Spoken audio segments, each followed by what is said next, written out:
트럼프 대통령의 대선 불복 소송에 잇따라 기각되거나 철회돼서 선거 결과를 뒤집으려는 시도가 동력을 잃고 있습니다.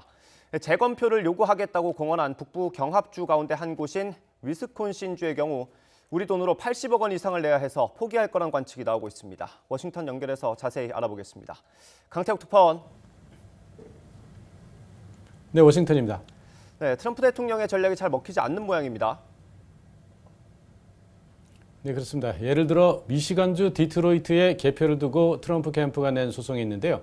개표 과정에서 수상한 행동을 목격했다면서 집계 결과 인증을 막아달라는 것인데 1심과 연방 항소법원에서 잇따라 기각됐습니다.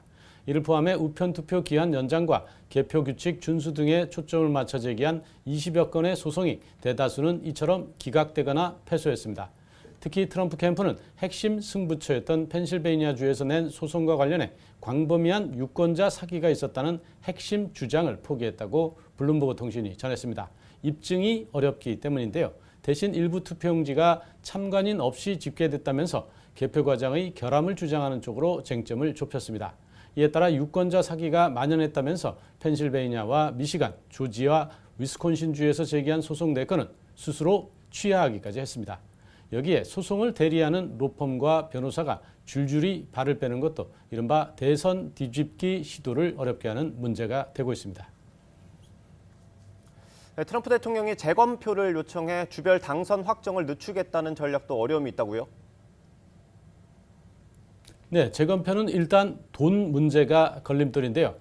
당장 내일로 신청 기한이 다가온 위스콘신주의 경우 재검표를 위해서는 790만 달러, 우리 돈으로 87억 원가량을 선불로 내야 합니다.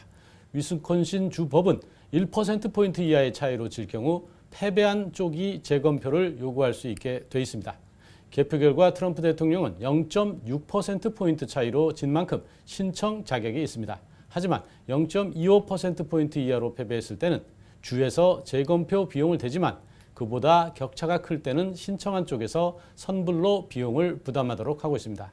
트럼프 대통령과 캠프가 재검표 요구를 공언해왔지만 현실적으로 뒤집힐 가능성이 희박한 곳에 수백만 달러를 내기가 쉽지는 않기 때문입니다.